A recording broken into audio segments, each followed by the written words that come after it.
नमस्कार।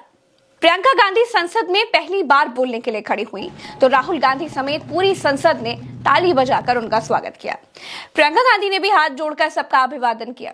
प्रियंका गांधी के बोलने से पहले राजनाथ सिंह ने संविधान पर चर्चा की शुरुआत की थी। प्रियंका गांधी संसद में बोलने के लिए खड़ी हुई तो उनके भाषण में इंदिरा गांधी की झलक दिखाई दे रही थी। बिल्कुल वही चश्मा पकड़कर बोलने का अंदाज, वही बालों का स्टाइल। प्रियंका गांधी का जब भाषण समाप्त हुआ तो राहुल गांधी ने प्रियंका गांधी को अपनी अगली रो वाली सीट पर बुलाकर उनको शाबाशी भी दी। संसद में प्रियंका गांधी भाषण देने के लिए खड़ी हुई तो बीजेपी को ललकारते हुए उन्होंने कहा कि अगर बीजेपी में हिम्मत है तो बीजेपी एक बार बैलेट पेपर से वोट कराकर दिखा ले, सारा जीत का नशा उतर जाएगा, दूध का दूध और पानी का पानी हो जाएगा। आप भी बैलेट पे चुनाव कर लीजिए, आप भी बैलेट पे चुनाव कर लीजिए, दूध का दूध पानी का पानी हो जाएगा। दोस्तों, बीजेपी को मिर्ची लग ही रही थी कि प्रियंका गांधी ने एक वेश बदलने वाले राजा की कहानी सुना दी और उसकी तुलना मोदी जी से कर दी। अब इस पर बीजेपी और भड़क गई। खुद भय में रहने वाले हैं, चर्चा से डरते हैं, आलोचना से घबराते हैं। कई दिनों से हम मांग रहे हैं कि चर्चा करिए, लेकिन चर्चा करने की हिम्मत ही नहीं है। एक कहानी होती थी अध्यक्ष महोदय, शायद बचपन में आपने भी सुनी होगी। राजा भेष बदलकर बाजार में आलोचना सुनने जाता था। ये सुनने जाता था कि प्रजा मेरे बारे में क्या कह रही है, मैं सही रास्ते पे चल रहा हूं कि नहीं। लेकिन आज का राजा, भेष तो बदलते हैं आज के राजा, शौक तो है उनको भेष बदलने का, लेकिन न जनता के बीच जाने की हिम्मत है और न आलोचना सुनने की। संसद में देखा गया कि जब प्रियंका गांधी बोल रही थी तो राजनाथ सिंह और अमित शाह चुपचाप उनको सुन रहे थे। प्रियंका गांधी बड़ी से बड़ी बात को बड़ी सहजता से कहती जा रही थी।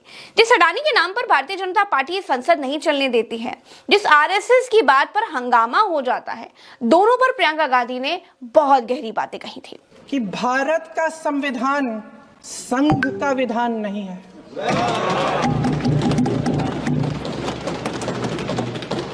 एक व्यक्ति के लिए सब कुछ बदला जा रहा है। सुनने की हिम्मत रखो। मैं अध्यक्ष महोदय जी, अध्यक्ष महोदय जी,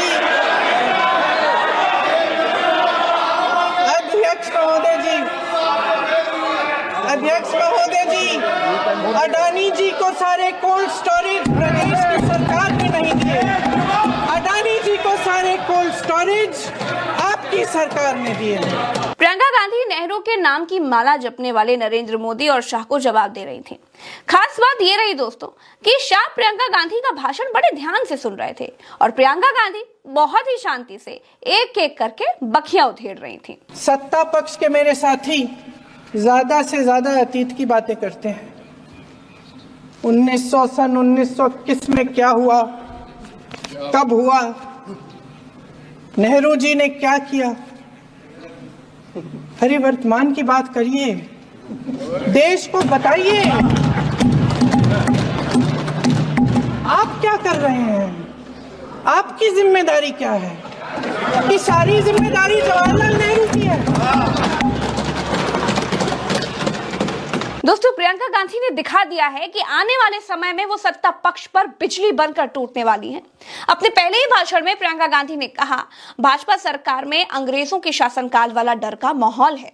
देशद्रोही कह के उत्तर प्रदेश में मुझे याद है कुछ अध्यापिकाएं प्रदर्शन कर रही थी, उन पर मुकदमा डाल दिया देशद्रोही का, उन्हें देशद्रोही कह दिया। इन्होंने देश का पूरा माहौल भय से भर दिया है। इनकी मीडिया की मशीन झूठ फैलाती है, तरह तरह के आरोप लगाती है और शायद वह भी भय में ही है। महोदय, मैं इस सदन को याद दिलाना चाहती हूं कि ऐसा डर का माहौल देश में अंग्रेजों के राज में था। जब इस तरफ बैठे हुए गांधी की विचारधारा वाले लोग आजादी की लड़ाई लड़ रहे थे और उस तरफ वाली विचारधारा वाले लोग भय में रहकर अंग्रेजों के साथ साठगांठ कर रहे थे। प्रियंका गांधी ने बताया कि कैसे एक डरी हुई सरकार ने पत्रकारों से लेकर समाज के हर उस वर्ग पर सेंसरशिप लगा दी है जो सरकार के गलत कामों की आलोचना कर सकते हैं। इस देश की जनता ने खुलकर आलोचना की, निडर होकर धरने किए, प्रदर्शन किए। जब जब जनता नाराज हुई तब तब सत्ता को ललकारा, उसे चेतावनी दी, बड़े से बड़े नेताओं को कटघरे में खड़ा किया, उनसे जवाब मांगा, न्याय मांगा। इस देश के छोटे छोटे से नुक्कड़ की दुकानों में, चाय की दुकानों में, इस देश के घरों में, गलियों में, मोहल्लों में, अखबारों में, प्रकाशन घरों में, न्यायपालिकाओं में चर्चा कभी बंद नहीं हुई। लेकिन आज ये माहौल नहीं है। आज जनता को सच बोलने से डराया जाता है, धमकाया जाता है। पत्रकार हो या विपक्ष का नेता हो या किसी यूनिवर्सिटी का प्रोफेसर हो, छात्र संघ हो या कर्मचारियों का संगठन हो, सबका मुंह बंद कराया जाता है। किसी पे ईडी, किसी पे सीबीआई, किसी पे इनकम टैक्स, फर्जी मुकदमे लगवाए जाते हैं, जेल में डाल दिया जाता है, विपक्षी नेताओं को जेल में डाल दिया जाता है, उनको सताया जाता है। प्रियंका गांधी ने बहुत ही सधे हुए शब्दों में देश को बताया कि किस तरह से बीजेपी संविधान को रौंद रही है और मोदी क्यों संविधान की किताब माथे पर लगाने को मजबूर हुए। सच्चाई ये है अध्यक्ष महोदय कि आज संविधान संविधान संविधान बार बार इसलिए कह रहे हैं क्योंकि इस चुनाव में इनको पता चल गया कि इस देश की जनता ही इस संविधान को सुरक्षित रखेगी। दोस्तों, प्रियंका गांधी के बाद अब अखिलेश यादव भी संविधान के मुद्दे पर बीजेपी पर बरस पड़े और अभी अभी उत्तर प्रदेश के उपचुनाव में भाजपा ने कैसे संविधान का गला घोटा वो बताया। जिस समय उत्तर प्रदेश का इलेक्शन चल रहा था, बहुत से लोगों को वोट डालने का अधिकार जिनको था उनको अधिकार से रोका गया और जो लोग वोट डालने जा रहे थे उन्हें डराया धमकाया जा रहा था। ऐसे इंतजाम किए गए थे कि ये वोट डालने के लिए वोट बूथ तक न पहुंच पाए।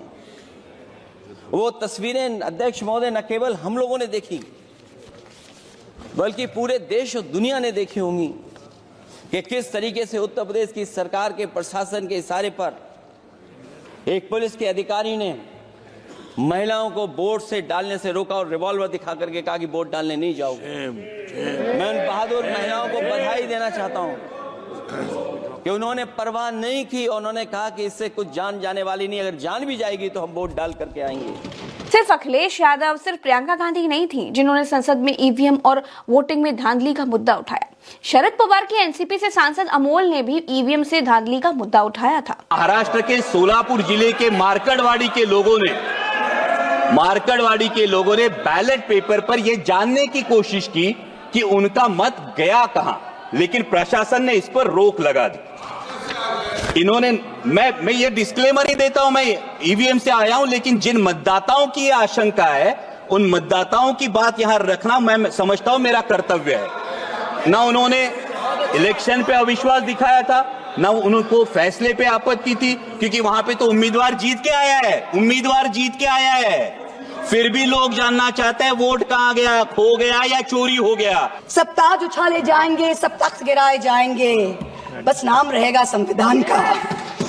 मुबारक घड़ी है, कल सच धज कर, मेकअप रच कर, खूब जच कर देखो उसका मंच पर आना, किताब संविधान की आंखों से लगाना और फरमाना, मैं शीश को झुकाकर इस किताब को मन में बसाकर ईश्वर की शपथ लेता हूं। रात ढलने दीजिए, दिल बदलने दीजिए, कल तलक ये बेवफा सितमगरों का बादशाह सब भूल जाएगा, नफरतें उगाएगा, दूरियां बढ़ाएगा, रोज संविधान की धज्जियां उड़ाएगा। मगर जो आज महफिल सजी है यही मानती है कि हीरो वही है। मुबारक घड़ी है, संसद के विपक्षी खेमे में अब एक के बाद एक होनहार महिला वक्ताएं आ रही हैं। महुआ मोइत्रा ऐसा बोली कि संसदीय कार्य मंत्री किरण रिजिजू ने उनके खिलाफ कार्रवाई करने की धमकी तक दे दी। मामला को संज्ञान में लिया है, आप देखने के लिए कहा है, लेकिन मैं सदन को इन्फॉर्म करना चाहता हूं, इस पे कार्रवाई होगा और हम लोग की तरफ से एप्रोप्रिएट पार्लियामेंट्री एक्शन लिया जाएगा। इस तरह का टिप्पणी आप बच नहीं सकते हैं, आप बच नहीं सकते हैं, ऐसे टिप्पणी करके बच नहीं सकते हैं। दोस्तों, होनहार बीरवान के होत हैं चिकन पात। अपने पहले ही भाषण में प्रियंका गांधी ने दिखा दिया कि वो राहुल गांधी के कंधे से कंधा मिलाकर खड़ी हो चुकी हैं। अपने भाषण में उन्होंने करीब 20 विषय शामिल किए थे, लेकिन किसी भी विषय पर बोलते हुए प्रियंका गांधी संविधान की थीम से भटकी नहीं। बीजेपी के लाख सुखसावे के बाद भी उन्होंने अपना आंकड़ा नहीं खोया और धैर्य बनाकर बीजेपी को बीजेपी की ही भाषा में जवाब देती रही। फिलहाल के लिए इतना ही, हमें दीजिए इजाजत। नमस्कार।